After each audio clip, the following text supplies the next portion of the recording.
يسعد لي أوقاتكم بالخير والنور والسرور. جايبت لكم اليوم وصفة شوربة اليقطين الأصفر مع الجزر والبطاطا.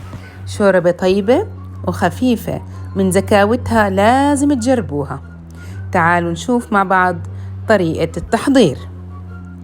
معي هون على نار متوسطة شوي من زيت الزيتون، ضفت عليهم بصل صغيرة مفرومة ناعم، قلبت البصلة على النار حتى تتدبل. ضفت عليهم هون سن تومة مهروس وقلبتهم على النار. بعد هيك أنا كنت هون معي اليقطين الأصفر، أنا مقشرته ومقطعته وغاسلته. معي هون مقدار 4 أكواب من اليقطين. طبعا مش مهم القطعة تكون كبيرة صغيرة وسط، لأنه كله راح ينطحن بالآخر. معي هون حبتين جزر مفروم، ومعي حبتين بطاطا مفرومات مكعبات، طبعا كله حبتين وسط. بنقلبهم كتير منيح مع بعض على النار.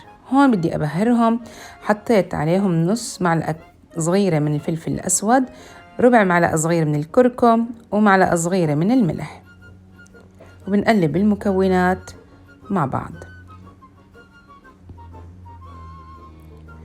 بعد هيك بدي أضيف عليهم لتر أو 4 أكواب من مرق الدجاج. أنا هون زدت عليهم مقدار 2 كوب من المي السخنة، دوبت فيهم مكعب من مرق الدجاج. ليش؟ بس عشان أزيد الكمية.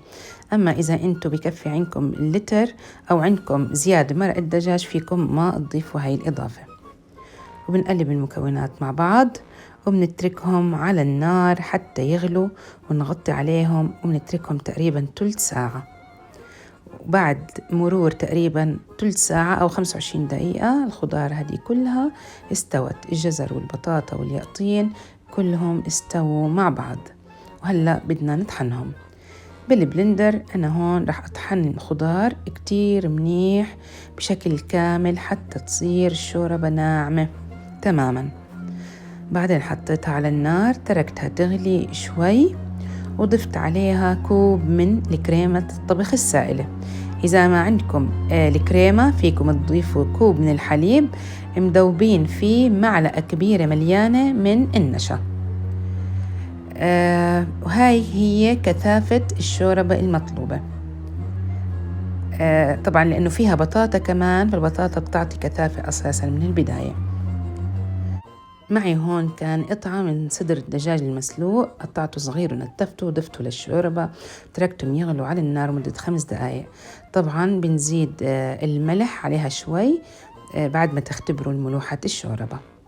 بس وهي كانت وصفتنا لليوم، وصفة طيبة كتير، جربوها ما رح تندموا. إذا عندكم أي تعليق أو أي إضافة يا ريت تكتبوا لي إياها بالكومنتات أسفل الفيديو. ما تنسوا دعمكم للقناة بلايك وشير وسبسكرايب حتى يوصلكم كل جديد، وصحتين وعافية.